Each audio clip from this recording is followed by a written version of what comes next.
महाराज पधारे हैं, आप सब आए। इनके बहुत अच्छे दर्शन होते ही हैं वैसे भी। इनके सानिध्य में रह के हम लोग की जनरेशन में भी लोग अपने-अपने भाषा में अगर इनसे कुछ भी सवाल करते हैं, सिंपल वे में, इफ़ेक्टिव वे में ये उसको लाभदायी तरीके से प्रोवाइड भी करते हैं। तो और आशा है कि और भी लोग आएँ, इनके सानिध्य में रहें, इनका दर्शन लें। ओम हरम। हार बेचने वाले की बात करूं तो सबका ध्यान कहाँ जाएगा मुझे मालूम है। जैन साधु के यहाँ हार नहीं, उपहार नहीं, रुपए पैसे का भार नहीं, आगार नहीं, घर बार नहीं, परमानंद का संसार ही। ये एक अद्भुत मिनिमलिज्म जिसको कहते हैं, ये मिनिमलिज्म का एक एक्सट्रीम फॉर्म है जहां पर नाई की जरूरत नहीं, दर्जी की जरूरत नहीं, लोहार की जरूरत नहीं, सुनार की जरूरत नहीं, मोबाइल की जरूरत नहीं, कार की जरूरत नहीं, किसी भी तरह की आवश्यकताओं से एकदम परे, पूरी तरह से मुक्त, पूरी तरह से मिनिमलिस्टिक जीवन जीने वाले जैन साधु आज हमारे अरबाना में पधारे हैं। मेरे पास कहने के शब्द वही हैं जो पिछली बार मुनि बार पधारे थे। मैंने कहा था शब्द वही हैं, भाव वही है, तर्ज भी यही है, तो मैं वही गीत दोबारा दोहराना चाहूंगा। मारा स्वाम पधारो, मारा नाथ पधारो, मारा स्वाम स्वाम पधारो, नाथ पधारो, स्वाम पधारो, नाथ पधारो, सादर स्वागत थारो, स्वाम पधारो, नाथ पधारो, सादर स्वागत थारो, हो मनड़ो पुलकित म्हारो, हो मनड़ो पुलकित म्हारो, मारा स्वाम पधारो, मारा स्वाम। महापुर सारा दर्शन करता, महापुर सारा दर्शन करता, होवे सफल जमारो, महापुर सारा दर्शन करता, होवे सफल जमारो, सतसंगत शू आज सुशोभित, सतसंगत शू आज सुशोभित, कण कण अरबानारो, मारा स्वाम पधारो, मारा नाथ पधारो, मारा स्वाम। मुनि जिनेश्वरी जबर देशना, मुनि जिनेश्वरी जबर देशना, जुई मरत रो धारो, मुनि जिनेश्वरी जबर देशना, जुई मरत रो धारो, परमानंद मिले भगताने, परमानंद मिले भगताने, मुनि कुणाल सुकुमारो, मारा स्वाम पधारो, मारा नाथ पधारो, मारा स्वाम। अरबानारा भाया बाया, अरबानारा भाया बाया, मिलकर शब्द उचारो, अरबानारा भाया बाया, मिलकर शब्द उचारो, जय भिक्षु जय तुलसी जय जय, जय भिक्षु जय तुलसी जय जय, महाप्रज्ञ जय महाश्रमण जय, जैन धर्म जयकारो, जैन धर्म जयकारो, मारा स्वाम पधारो, मारा नाथ पधारो, मारा स्वाम। स्वाम पधारो, नाथ पधारो, स्वाम पधारो, नाथ पधारो, सादर स्वागत थारो, ओ मनड़ो पुलकित म्हारो, ओ हिवड़ो हर्षित म्हारो, मारा स्वाम पधारो, मारा स्वाम। समेत नमो अरहन्ताणम् प्राञ्जल प्रणत सचेत नमो अरहन्ताणम् आध्यात्मिक पथ के अधिनेता वीतराग प्रभु विश्व विजेता शरद चंद्र समश्वेत नमो अरहन्ताणम् प्राञ्जल प्रणत सचेत नमो अरहन्ताणम् अक्षय अरुज अनंत अचल जो अटल अरूप स्वरूप अमल जो अजरामर अद्वैत नमो श्री सिद्धाणम् प्राञ्जल प्रणत सचेत नमो अरहन्ताणम् धर्म संघ के जो संवाहक निर्मल धर्म नीति निर्वाहक शासन में समवेत नमो आयर्याणम् प्राञ्जल प्रणत सचेत नमो अरहन्ताणम्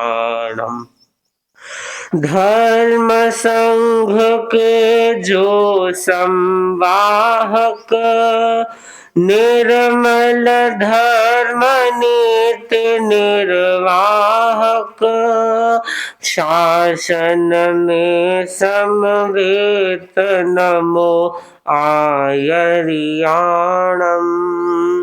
प्राञ्जल प्रणत सचेत नमो अरहन्ताणम्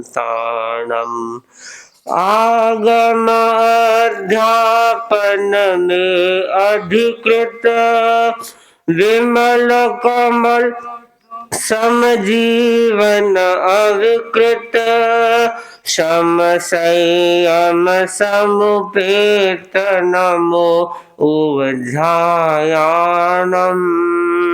प्राञ्जल प्रणत सचेत नमो अरहन् आत्म साधना लीन अनवरत विषय वासनाओं से उपरत तुलसी है अनिकेत नमो सब साहूणम् प्राञ्जल प्रणत सचेत नमो अरहन्ताणम्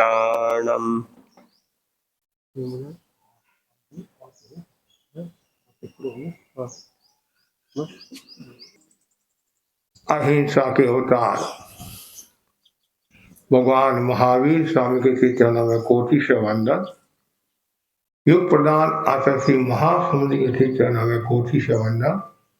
उपस्थित धर्म प्रेमी भाई और बहनों, दैनिक प्रवचन के अंतर्गत आज का विषय है सफलता के सूत्र। प्रभु महावीर ने बहुत सुंदर का मानुषं खलु सुदुर्लभ, मनुष्य जीवन दुर्लभ है।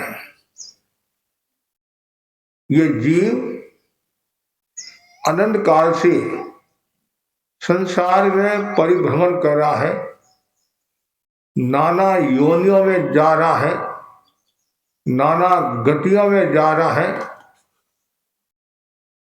कभी ये पतंगा बनता है, कभी ये कीट बनता है, कभी ये पशु बनता है, कभी ये नरक में जाता है, कभी और कोई गति योनि में जाता है।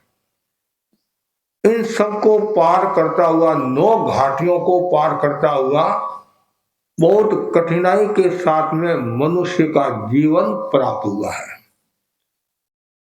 ज्ञानी जन कहते हैं मनुष्य का जीवन बहुत दुर्लभ है। हर प्राणी को मनुष्य का जीवन प्राप्त नहीं होता है। आज भी अनंत अनंत ऐसे जीव हैं जिन्होंने मनुष्य जन्म को प्राप्त नहीं किया है। आप और हम सब भाग्यशाली हैं, हमें मनुष्य का जीवन प्राप्त हुआ है। तो मनुष्य के जीवन को सफल बनाना है। जो व्यक्ति निरंतर ये भावना भाता है मुझे मेरे जीवन को सफल बनाना है और मुझे ऐसे कार्य करना है जिससे मेरी आत्मा शुद्ध बने, पवित्र बने, निर्मल बने। इसलिए हमारे जीवन की सफलता के 4 प्रमुख अंग है। उसमें पहला है ज्ञान। जिसका ज्ञान सही है वह जीवन में कभी भटकता नहीं है। मुझे क्या करना चाहिए, क्या नहीं करना चाहिए, वह विवेक जगाना ही सही ज्ञान की कसौटी है। जीवन में ज्ञान का बहुत बड़ा मूल्य है। जो व्यक्ति निरंतर ज्ञान का पिपासु है, जिज्ञासा करता रहता है, स्वाध्याय करता रहता है, वो अपने जीवन को सफल बनाता है। जो जितना ज्यादा स्वाध्याय में लीन रहेगा तो उसके पाप कर्म का बंधन नहीं के बराबर होगा। और दूसरी बात है फालतू विचार नहीं आएंगे। राजस्थानी कहावत है नवरो नाते जाए, खाली दिमाग शैतान का घर है। यदि आप निरंतर ज्ञान ध्यान में तल्लीन है तो आपके फालतू विचार नहीं आते हैं और आपकी आत्मा शुद्ध होती है, सफलता की दिशा में प्रस्थान करते हैं। इसलिए निरंतर ज्ञान, अब ज्ञान प्राप्ति के लिए क्या करना चाहिए? निरंतर स्वाध्याय करो, महापुरुषों का जीवन दर्शन पढ़ो, ज्ञानी संतों की किताबें पढ़ो, जहां भी अच्छी किताबें मिले हैं, और उस किताबों का पारायण करना चाहिए, स्वाध्याय करना चाहिए। और जो जितना ज्यादा स्वाध्याय करेगा उतना ही उसका ज्ञान परिपक्व होगा, और ज्ञान परिपक्व होगा तो वह सफलता को प्राप्त होगा। तो इसलिए निरंतर ज्ञान की चेतना का विकास करो। जिसके पास में ज्ञान है वहां भटकने की संभावना नहीं है। देखो, धन का अपहरण हो सकता है, वस्तु का अपहरण हो सकता है, और कोई चीज का अपहरण हो सकता है, तो ज्ञान का कभी अपहरण नहीं होता, किडनैप नहीं होता है। आप यदि विदेश चले जाए और कहीं चले जाए, ज्ञान आपके पास में रहेगा। इसलिए ज्ञान का बहुत बड़ा मूल्य है। और जो सम्यक ज्ञान का धारक होता है वह मुक्ति की दिशा में प्रस्थान करता है, सफलता को प्राप्त होता है। और जितना ज्यादा सम्यक ज्ञान होगा उतना ही वह विवेक चेतना को जागृत करेगा। आज वर्तमान में लोगों के पास में ज्ञान तो बहुत है, इतना ज्ञान है जिनकी हम कल्पना नहीं कर सकते। और इतनी पढ़ाया, नए नए कोर्स आ रहे हैं, संसार का ज्ञान बहुत है, बाहर का ज्ञान बहुत है, किसी को फंसाने का ज्ञान भी है, नीचे दिखाने का भी ज्ञान है, किसको उल्लू बनाना वो भी आपके पास में ज्ञान है। लेकिन आत्मा का ज्ञान किसके पास में? आत्मा का ज्ञान होना जरूरी है, सम्यक ज्ञान होना जरूरी है। तो सम्यक ज्ञान होगा तो ही आप सफलता को प्राप्त होंगे। यदि इधर उधर का ज्ञान है और आप यदि कहते मैं सफल हो गया, तो वास्तव में आप सफल नहीं हो रहे हैं, विफल हो रहे हैं, आत्मा का नुकसान पहुंचा रही। इसलिए सम्यक ज्ञान, आत्मा का ज्ञान करो, निरंतर भावना भाव, मैं कौन हूं, कहां से आया और मुझे कहां जाना। कितना सुंदर है, को हूं, मैं कौन हूं, सोहम मैं आत्मा हूं। आत्मा का ज्ञान हो जाए तो बेड़ा पार है। तो ये पहला सूत्र बताया है जीवन की सफलता का प्रमुख अंगों में। पहला जो अंग है वह है ज्ञान। दूसरा जो बताया गया है वह है श्रम, पुरुषार्थ, मेहनत। सफलता की ये चाबी है। जो व्यक्ति जितना ज्यादा पुरुषार्थ करेगा उसका व्यवहार भी अच्छा होगा, आचार भी अच्छा होगा, और वो पवित्र भाव धारा वाला होगा। इसलिए श्रम का बहुत बड़ा महत्व है। भगवान महावीर के लिए एक शब्द का प्रयोग होता था, श्रमण भगवान महावीर। श्रमण भगवान महावीर, तो श्रमण जो शब्द बना है इसमें 3 शब्द है, सम, शम और श्रम। सम अर्थात जो अपनी आत्मा के समान समझता है, और श्रम जो पुरुषार्थ करता है, और सम जो उपशम की साधना करता है। तो भगवान महावीर पक्के श्रमण थे, वो सब जीवों को अपनी आत्मा के समान समझते थे, वो पुरुषार्थी थे और वो मतलब उसम की साधना करने वाले थे। उनके साधना काल में कितने कष्ट आए, चंद कौशिक ने कष्ट दिया, कठपुतला देवी ने कष्ट दिए और न जाने कितने लोगों ने कष्ट दिए, लेकिन उन्होंने समता समता समता रखी और पुरुषार्थ करते गए और एक दिन कर्मों का अक्षय करके उन्होंने केवल ज्ञान को प्राप्त कर दिया और फिर संपूर्ण कर्मों का अक्षय करके वो सिद्ध बुद्ध मुक्त हो गए। तो इसलिए जीवन में सम जरूरी है। आज वर्तमान में क्या हो रहा है, धीरे धीरे विलासिता का युग बढ़ रहा है, मतलब आधुनिकता का युग बढ़ रहा है, अंधानुकरण का युग बढ़ रहा है और आम धारणा क्या है, खाओ पियो मौज करो। किसने स्वर्ग देखा है, किसने नरक देखा है। बहुत सुंदर कहा गया है, यावत जीवे सुखम जीवे दीनम कृत्वा घृतम पिबेद भस्मी पुतस्य कुतस्य देह पुण्यगणम कुते। कितना सुंदर कहा है कि बस जब तक जियो तब तक सुख से जियो, और घर में यदि खाने के लिए नहीं है, पड़ोसी के घर से घी खींचड़ी उड़ा लेकर खाओ। किसने देखा स्वर्ग, किसने देखा नरक। जो मौज उड़ानी है यही उड़ा दो। लोग कहते नहीं महाराज आगे तो भगवान जाने क्या होगा, लेकिन वर्तमान में है या आनंद पालो। गांधी जन कहते हैं अब आनंद लो कोई बात नहीं, लेकिन विलासिता का जीवन नहीं होना चाहिए, भोग का जीवन नहीं होना चाहिए। जहाँ भोग का जीवन है, विलासिता का जीवन है, और यदि इस प्रकार का आपका चिंतन हो जाता है कि आगे कुछ नहीं है, लेकिन नहीं, सब आगे भी है और पीछे भी था और आगे भी है। कहने मतलब पुनर्जन्म भी है, पूर्व भव भी है, सब जैन दर्शन सब मानता है। और जैसे कर्म करोगे वैसा आपको फल मिल जाएगा। अच्छे कर्म करोगे तो अच्छा फल मिलेगा और बुरे कर्म करोगे तो बुरा फल मिलेगा। इसलिए निरंतर क्या करना, पुरुषार्थ करना है।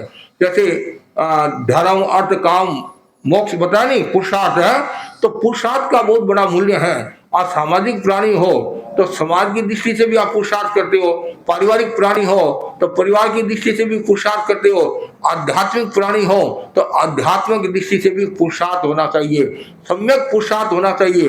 जो जितना ज्यादा सम्यक पुरुषार्थ करेगा, जितनी मेहनत करेगा, जितना पुरुषार्थ करेगा, श्रम का जीवन जिएगा, वो सफलता को प्राप्त होगा।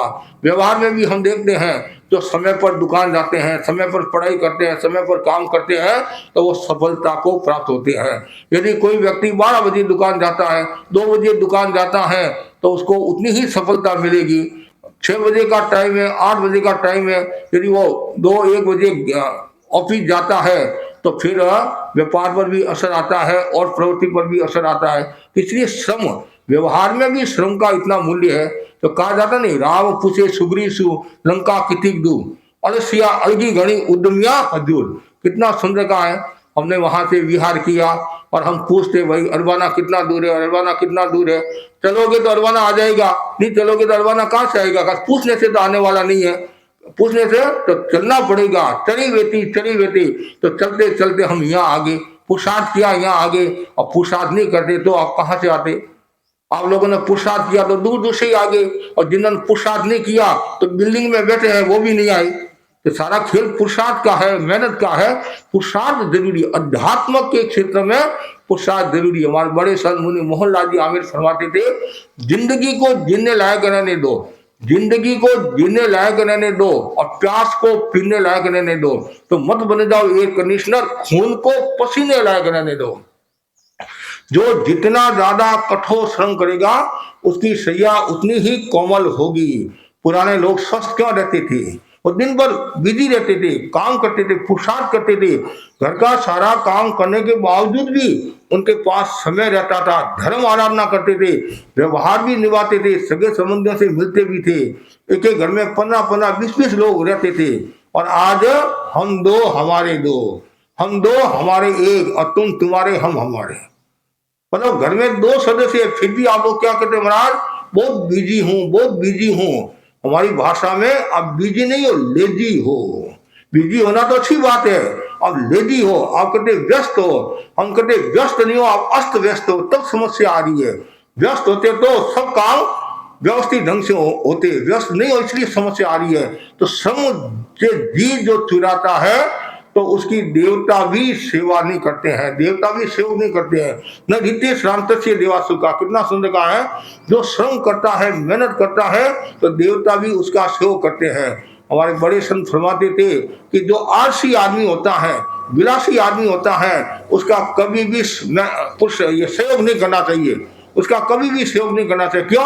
सहयोग करने से वो और ज्यादा आलसी हो जाएगा।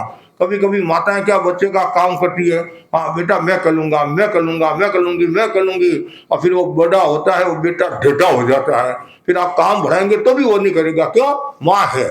इसलिए श्रम से कभी जी नहीं चुराना चाहिए। हमारे पुराने साधु साधु फरमाते थे, मैं मेरी निर्जरा दूसरों को क्यों दूं, मेरा कार्य मैं दूसरों को क्यों दूं, मैं स्वावलंबन का जीवन जीती हूँ, मैं खुद श्रम काम कर सकती हूँ, तो फिर मैं दूसरों पर क्यों आधारित। अभी वर्तमान में क्या हो रहा है, लोग दूसरों पर भी आधारित हो रहे हैं कि बस मेरे बहू आ गई है और मेरे पैर दबाएगी, हाथ दबाएगी, और पैर हाथी के गला दबाने लगी तो क्या होगा। आप दूसरों पर क्यों आधारित रहते हैं? कभी जब तक हाथ पैर चले तब तक दूसरों पर कभी आधारित नहीं रहना चाहिए।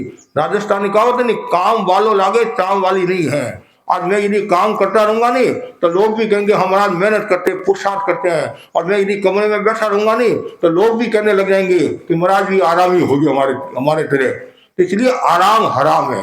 जवाहरलाल नेहरू ने कहा था नहीं, आराम हराम है। कभी भी विलासिता का भाव नहीं आए। आप कितने ही संपन्न हो, संपन्नता से प्रसन्नता प्राप्त नहीं होती है, संपन्नता से प्रसन्नता प्राप्त नहीं होती है। श्रम करने से, पुरुषार्थ करने से प्रसन्नता प्राप्त होगी। कभी जब श्रम की रोटी खाओगे, आप श्रम की कमाई है तो आप खर्चा भी करोगे तो भी सोच विचार कर करोगे, और ऐसे ही आया और ऐसे ही जाएगा। इसलिए श्रम करना जरूरी, मेहनत करनी जरूरी है।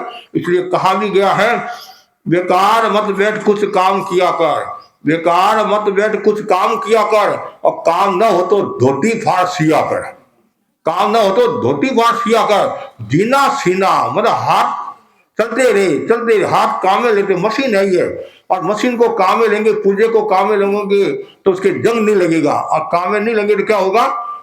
आपके मकान है, 12 महीना तक आपने मकान का उपयोग नहीं किया, और एक दिन आप गए तो आपका मन रहेगा, मन होगा वहां रहने का। इतना कचरा, इतनी गंदगी, और वो यदि मकान रोजाना साफ होता है तो रहने का भी मन होगा कि नहीं मकान साफ है, मकान साफ है। और वही 12 महीना काम में नहीं लिया तो फिर उसका रूप दूसरा हो जाएगा।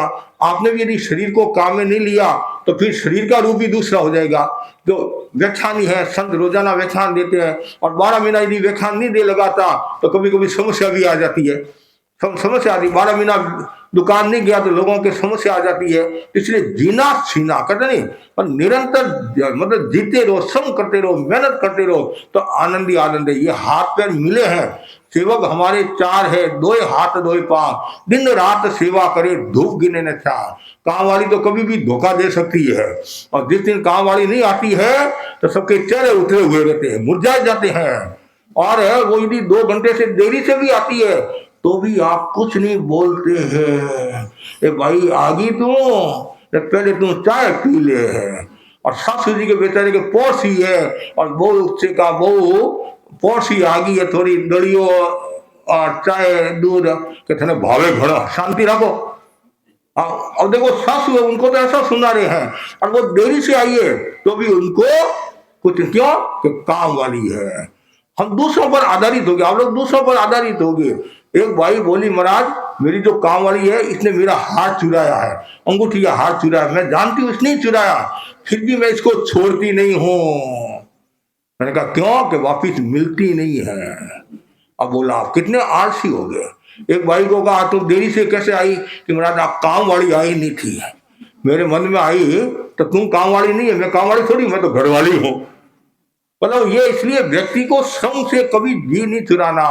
कब जिंदगी में उतार चढ़ाव आ जाए पता नहीं चलता है।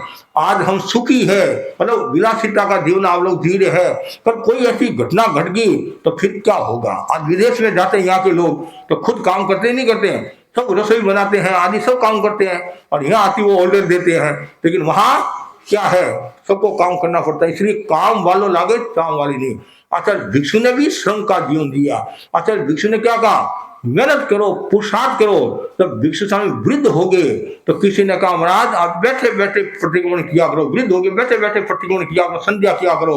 तो भिक्षु स्वामी ने क्या कहा? मैं खड़ा खड़ा प्रतिक्रमण करूंगा तो मेरी पीढ़ी बैठी बैठी करेगी, और मैं बैठा बैठा करूंगा तो मेरी पीढ़ी सोती सोती करेगी।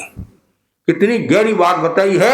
यदि दादा समाई करता है तो बेटा नौका मंत्री की माला फेरेगा, और बेटा नौका मंत्री की माला फेरता है तो पोता 5 नौका मंत्री गिनेगा, और दादा यदि 5 नौका मंत्री गिनता है तो बेटे और पोते का क्या हाल होगा। दादा यदि घर में ऑर्डर चलाते हैं, काम नहीं करते हैं, तो बेटे और पोते का क्या हाल होगा। इसलिए श्रम से कभी जी नहीं चुराना चाहिए, हमेशा पुरुषार्थ करते जाओ, पुरुषार्थ करते जाओ। पुरुषार्थ करने से तन भी अच्छा रहेगा, मन भी अच्छा रहेगा, भाव भी अच्छे रहेंगे, बुरे विचार नहीं आएंगे। आप यदि काम में लगे हुए हैं तो फालतू विचार नहीं आएंगे, और काम में नहीं लगे हुए हैं तो फालतू विचार आते रहेंगे। एक छोटी सी और मार्मिक कहानी है। एक सेठ था, कौन था? सेठ किसको कहते हैं? जिनका मोटा होता है पेट, तो रोटियों का खाता है जेठ, लगता है इंडिया गेट, जिनके हैं 2 पेट, उसका नाम है सेठ।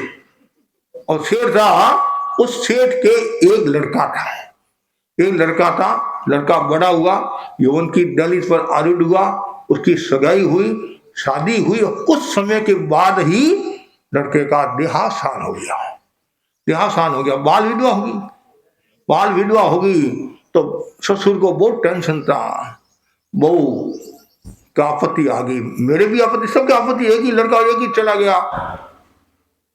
ससुर जी ने क्या कहा, सेठ ने क्या कहा, परिवार के सदस्यों को जो काम आदि करने वाले थे उन सबको कह दिया, बहू के कोई आड़ नहीं आनी चाहिए, बहू को कोई कष्ट नहीं आना चाहिए, बहू जैसा कहे वैसा इनको करने देना, ताकि इनके मन में ये नहीं आए कि भाई मेरा पति चला गया है और मेरी कोई देख रेख करने वाला नहीं है, मेरे को कोई पूछने वाला नहीं है। तो इतनी सुविधा दी, परिणाम ये आया, एक दिन बहू ने दासी से कहा कि सेठ साहब को कहो कि आपने सब मेरे को सुख सुविधा दे दी है, एक सुख सुविधा और दे दो, मैं पर पुरुष बिना रह नहीं सकती हूँ, मुझे पुरुष की आवश्यकता, मतलब मुझे पुरुष की आवश्यकता है। जैसे ये बात कही, सेठ का माथा ठनका, ये तो मैंने अनर्थ कर दिया, सुविधा दी, ये दुविधा होगी, आपत्ति गले में आ गई। शेर था, वो संतों का व्याख्यान सुनता था, और संत जो प्रवचन करते हैं तो इनमें सब तरह की चीजें आती है, खाली तत्व ज्ञान की चीज नहीं आती है, व्यवहारिक चीज भी आती है, परिवार की चीज भी आती है, समाज की चीज भी आती है। और उस सेठ ने सोचा भाई जीवन में उतार चढ़ाव आता है, लेकिन कभी मतलब ये परेशान नहीं होना, कभी हार नहीं माना, और कोई न कोई उपाय ढूंढते रहो। वो संतों की सेवा करता था, तो उनसे कुछ सूत्र सीखे हुए थे। इधर सेठ ने सोचा ये तो मुश्किल काम हो गया, यदि ऐसी बात की तो मेरे तो इज्जत का सवाल है, इज्जत का कांकड़ा हो जाएगा। और पुराने समय में ऐसी शादियां होती नहीं थी, आजकल तो फिर भी होती है, पहले ऐसी शादियां नहीं होती थी। तो अब सेठ ने दिमाग लगा क्या करूं। एक दिन सेठ और सेठानी ने गोष्ठी की आपस में, आप ही गोष्ठी करते होंगे ना कभी, गोष्ठी की, और सेठ ने सेठानी को कहा जैसा मैं कहूं वैसा तुम हाँ में हाँ मिलाते रहना, और कुछ नहीं बोलना है, हाँ जैसा आप कहेंगे वैसा करूंगी। एक दिन सेठ ने सेठानी से कहा देख मैं भोजन अच्छा पसंद करता हूं, मेरे को भोजन बढ़िया चाहिए, लेकिन अब क्या तुम्हारी नजर कमजोर हो गई है, तुम्हारे हाथों में भी सत्य नहीं है, और तुम नमक की जगह और कुछ डाल देती है, अमुक ये कर देती है, तुम्हारे को रोटी बनाना नहीं आता है, आज से मेरी बहू रोटी बनाएगी। सेठानी को तो झाड़ा लगा, सेठानी के तुम्हारा काम होता नहीं, और बहू की थोड़ी प्रशंसा की, आज से मेरी बहू रोटी बनाई, जबकि बहू ने कभी रोटी बनाई नहीं, वो तो मेलों में रहने वाली थी। और फिर ये घटना घट गई, और बहू भी खुश हो रही, वाह वाह। और यदि कोई सेठ सेठानी को उपालंग देता है तो बहू बहुत खुश होती है, बहुत राजी होती है कि आज ठीक है, सासू जी रोजाना हमारे ऊपर हावी हो गए, आज सासू जी के ऊपर भी कोई हावी होने वाला है। तो वैसे ही वो ऐसे खुश, बहू आज तुम्हारे को रोटी बनाना है। तो सेठानी बोली ठीक है, आजकल तो जमाना था, हमारी रोटी धोना भावे को नहीं, बिननिया की रोटी भावे, खाओ सा कोई बात नहीं।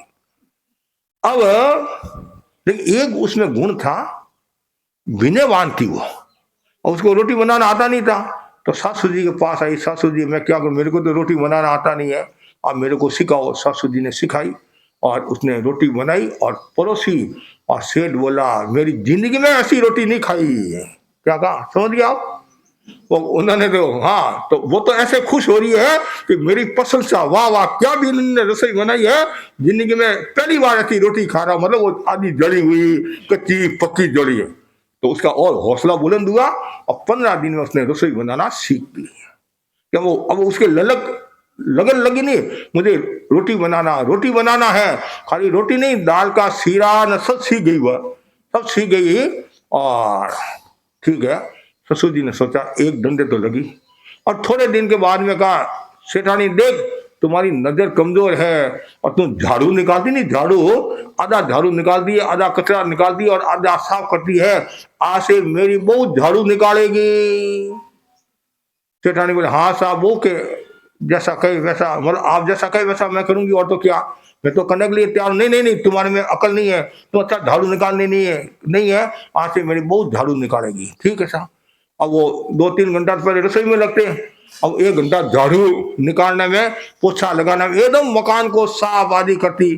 थोड़े दिन में वो भी सीखी और सेठ बोला, सेठ देख मकान कितना चमक रहा है। कुछ महीनों को मतलब ये मकान की सफाई के प्रति आकर्षण बहुत रहता है। हम कच्छ भुज में थे, उधर एक लड़की दिन भर मकान सफाई में लगाती, मतलब दिन भर कर, मतलब 4 घंटा 6 घंटा थोड़ा रगड़ो और मकान को इतना रगड़े हो, और आत्मा को रगड़ लो तो बेड़ा पार हो जाएगा। आत्मा को यदि धर्म ध्यान में लगा दे तो वो तो आपके पास समय नहीं है, ये समय साबुन लगाना, वो करना, ये करना, थोड़ा संयम रूपी साबुन भी लगा दे तो बेड़ा पार हो जाएगा। अब वो 15 दिन वो एकदम परफेक्ट होगी, और 5-6 घंटा। अब एक दिन सेठ बोला, सेठानी आजकल दूध के भाव आसमान में जा रहे हैं, उनके घर में भैंस गाय थी, तो आज से मेरी बहू दूध निकालेगी, तुम्हारे हाथ में सत्य नहीं है, तो आधा दूध निकाल दिया, आधा छोड़ती है, कितना नुकसान हो रहा है। हाँ सेठ साहब, वो किसे निकाला, अब वो बेचारी कभी दूध निकालना जानती नहीं थी, कभी सीखा ही नहीं उसने, तो अब करे क्या बोले। वो खुश हो रही है कि सासू जी के पास काम नहीं कराते, मेरे पास काम कराते। ऐसे करते करते वो दूधने के लिए गई। अब वो जोर से ऐसे वजन देती है, और एक धार तो बाल्टी में, एक धार मुंह में, एक धार बाल्टी में, एक धार, उसको भी मजा आ रहा है। और थोड़े दिन के बाद में दूध भी अच्छा निकालने लगी। फिर बोला, सेठानी तुम रोजाना 2 किलो दूध निकालती है, मेरी बहू 3 किलो दूध निकालती है, देख कितना लाभ है। हाँ साहब, बहू आकी और बहू खुश हो रही है। और ऐसे करते करते घर का पूरा अच्छा माहौल बनने लगा। अब एक दिन सेठ बोला, सेठानी तुम्हारी नजर कमजोर है, तो स्वाध्याय में तुम्हारे बाधा आती है, आज से मेरी बहू मुझे स्वाध्याय कराएगी, उत्तराधीन सूत्र मेरी बहू सुनाएगी, आगम भगवान की वाणी मुझे। तो हाँ ठीक है। अब वो यदि आप स्वाध्याय करोगे, ज्ञान ध्यान करोगे, तो आपका विचार शुद्ध रहेगा, पवित्र रहेगा, तो उसमें भी उसका मन ऐसे करते करते फिर एक दिन सेठ बोला, हम तो आठम और चौदस का उपवास करेंगे। तो सेठानी बोली, मैं भी करूंगी। तो अब ऐसा करो, बहू को छुट्टी दे दो, उसकी जो मनपसंद चीज खाती रहेगी, पिज्जा बर्गर जो खाना है वो खाती रहेगी। नहीं, मैं भी उपवास करूंगी। उसने भी उपवास। ऐसे करते करते अब 12 महीना में 1 महीना गुरुदेव की सेवा करना है, और जिस समय हम गुरुदेव की सेवा करें उस समय बहू को पियर भेज देंगे, ताकि वो भी पियर में जाकर आ जाएगी, और उसको भी थोड़ा, उसका भी मन खुश हो जाए। नहीं, मैं भी सेवा करूंगी। और ऐसे करते करते ऐसा माहौल बनाया, सारा वातावरण अच्छा हो गया, और रेल पटरी पर आ गई, बोलते नहीं, पटरी पर आ गई। और अब एक दिन सेठ ने दासी को कहा, जाओ बहू को पूछो पुरुष की आवश्यकता है क्या। वो दासी आई, दासी बड़ी होशियार थी। वो बोली, बहू रानी, आपने 1 साल पहले मुझे कहा था नहीं कि मैं पर पुरुष बिना नहीं रह सकता हूँ, पुरुष की मुझे आवश्यकता है, आप फरमाओ तो मैं सेठ को कह दूं। चुप, अच्छी बात नहीं करना, गंदी बात नहीं करना, और सेठ को पता चलेगा, सेठ को धक्का लगेगा। और बस जाकर कह दिया, पुरुष की आवश्यकता नहीं। क्यों? और वो काम में बिजी होगी। तो मतलब एक कहानी है, ये सार है कहानी का, कि जो श्रम करता है, काम में बिजी रहता है, फालतू विचार नहीं आएंगे। इसलिए मैं भी आपको ये कहना चाहता हूं, आलसी मत होना, पुरुषार्थी होना, फालतू मत बैठो, और कुछ न कुछ धर्म आराधना करते रहो। कहते नहीं, कुत्ता 2 प्रकार का होता है, एक पालतू और एक फालतू। पालतू और फालतू। आप कहेंगे कैसे पता चलेगा ये पालतू ये फालतू है? पालतू जो कुत्ता होता है उसके गले में पट्टा होता है। गले में क्या होता है? पट्टा होता है। तो उसको लोग कोई छेड़ते नहीं है। क्या छेड़ते नहीं? कि इसका मालिक है, और उसको कोई छेड़ता है तो मालिक उसको छोड़ता नहीं है। और जो फालतू होता है उसको कोई छेड़ता है, पत्थर भी मारता है, भगाता भी है, भगाता भी है, भगाता भी है। तो वैसे ही आप क्या करो, आप भी, मनुष्य भी दो प्रकार का, पालतू और फालतू। यदि आपने प्रभु रूपी पट्टा लगा दिया तो आपको कोई छेड़ेगा नहीं, और पट्टा नहीं लगाया तो कोई आपको छोड़ेगा नहीं, तो आप फालतू हो जाओगे। है दोनों पी है, प और फ है, पालतू और फालतू। तो आपको भी पालतू होना है। प्रभु का पट्टा लगा दो, कोई खतरा नहीं रहेगा। सत्संगत का पट्टा लगा दो, संघ का पट्टा लगा दो, कोई खतरा नहीं है। तो ये दूसरा सूत्र है सफलता का। तीसरा जो सूत्र बहुत सुंदर बताया है, जीवन की सफलता का महत्वपूर्ण अंग आनंद। अभी गीत में आनंद का शब्द है ना, परमानंद का शब्द आया। तो आनंद, आनंद का मतलब क्या है? जो अपने पर नियंत्रण रखता है वो आनंद को प्राप्त होता है। जो अपने पर नियंत्रण रखना जानता है वो आनंद को प्राप्त होता है। सुख और आनंद अलग अलग है। सुख स्वभाव नहीं है, आनंद स्वभाव है। सुख विभाव है, सुख बाह्य है, आनंद भीतरी है। सुख पौद्गलिक है, आनंद आध्यात्मिक है। कहते हैं जिसको आनंद की अनुभूति होने लग जाती है तो बाह्य सुख से उनको कोई लेना देना नहीं। अभी वर्तमान में क्या हो रहा है, लोगों को बाह्य सुख ज्यादा चाहिए, ये चाहिए वो चाहिए। जैसे किसी का बंगला देखा, आपने बंगला देखा तो आपके मन में भी आए मेरे भी ऐसा बंगला होना चाहिए, लेकिन उस आपके मन में ये नहीं आता ये 10 समाई करती मैं भी समाई करूं, वो आपके मन में नहीं आता है। आप ऐसी चीजें देखते हैं, इसके बंगला है, इसके फार्म हाउस है, इसके ये ऐसा है, स्कूल है, मेरे भी ऐसी होनी चाहिए। तो बाह्य सुख तो कभी भी जा सकता है, लेकिन आत्मिक जो सुख है, आनंद है, वो कभी नहीं जाएगा। आनंद प्रकटे परमानंद, कितना सुंदर कहा है। तो जो निरंतर साधना करता है तो परमानंद की अनुभूति होती है, चैतन्य की अनुभूति होती है, प्रज्ञा का जागरण होता है। इसलिए आनंद कब मिलेगा? बहुत सुंदर का आनंद मिलेगा कब? अब बात तो सभी कर दो, मुझे आनंद चाहिए, आनंद चाहिए, आनंद चाहिए, लेकिन जो आत्म नियंत्रण, सेल्फ कंट्रोल, इंद्रिय और मन को जो वश में रखता है उसको आनंद मिलता है। कितना सुंदर का है। यदि खाने में आसक्ति है, पीने में आसक्ति है, बोलने में आसक्ति है, देखने में आसक्ति है, हर चीज में आसक्ति, अटैचमेंट है, तो फिर आपको आनंद नहीं मिलेगा। जो अनासक्ति का जीवन जीता है और जो इंद्रिय और मन को वश में रखता है उसको आनंद की अनुभूति होती है। अब आनंद की प्राप्ति कब होगी? जब आप इंद्रिय और मन को वश में रखोगे। और इंद्रिय और मन को वश में रखने के लिए क्या करना चाहिए? निरंतर सत्संगत करो, प्रभु भजन करो, प्रार्थना करो, ध्यान करो, जप करो, आत्मचिंतन करो, अनुप्रेक्षा करो, और इससे आपको क्या मिलेगा? आनंद की मिलेगा। और जिसको आनंद मिल गया तो फिर दूसरा कोई भी आपको आवश्यकता नहीं रहेगी। देखो सुख तो है इंद्रिया सापेक्ष, सुख क्या है? वो इंद्रिया सापेक्ष है, और आनंद है इंद्रिया निरपेक्ष। कितना सुंदर का है। सुख तो बाह्य है, इंद्रियों के आधार पर मिलता है, और लेकिन आनंद है वो इंद्रियों के परे है। तो हमें क्या चाहिए? परम आनंद की अनुभूति। तो उसके लिए नियंत्रण जरूरी है, संयम जरूरी है, निष्पर शासन फिर अनुशासन। कितना सुंदर सूत्र का है। पहले हम स्वयं पर अनुशासन करें, फिर दूसरों पर अनुशासन करें, दूसरे हमारे पर अनुशासन करें, इनसे अच्छा है और संयम और तप के द्वारा अपनी आत्मा पर अनुशासन करें। और जितना ज्यादा संयम का जीवन जियोगे, आहार का संयम, शरीर का संयम, इंद्रियों का संयम, श्वासोश्वास का संयम, भाषा का संयम और मन का संयम, उपकरणों का संयम।